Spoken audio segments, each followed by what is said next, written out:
చలో సెక్రటేరియట్ ఉద్రిక్తం. సచివాలయం ముట్టడికి నిరుద్యోగులు యాత్నం. అడ్డుకున్న పోలీసులు లాఠీచార్జ్, అరెస్టు.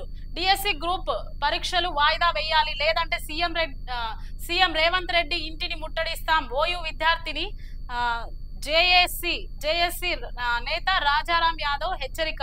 రాష్ట్ర వ్యాప్తంగా నిరుద్యోగుల ఆందోళన, నిరసనలు. చూడండి, మాకు న్యాయం చేయకపోతే, డిఎస్సి వాయిదా వేయకపోతే ఈ రోజు మమ్మల్ని పోలీసుతో లాఠీచార్జ్ చేపిస్తున్నారు, అరెస్ట్ చేయిస్తున్నారు. డిఎస్సి గ్రూప్ పరీక్షలు వాయిదా వేయాలి, వేయలేదంటే సీఎం రేవంత్ రెడ్డిని ఇంటిని కూడా ముట్టడిస్తాం అని జేఏసీ నేత రాజారాం యాదవ్ హెచ్చరిక చేస్తున్నారు అన్నమాట. రాష్ట్ర వ్యాప్తంగా విద్యార్థులు, నిరుద్యోగులు ఇంత ఆందోళన చేస్తుంటే ఎందుకు వాళ్ళకు స్పందించడం లేదు సీఎం రేవంత్ రెడ్డి అనేది ఒకసారి ఆలోచించండి. వాళ్ళు కాస్త టైం కావాలని కోరుకుంటున్నారు, అంతే కదా. దానికి ఆలోచించి నిర్ణయం తీసుకుంటే మీరు విడుదల చేసిన డిఎస్సికి ఒక ఫలితం ఉంటుంది.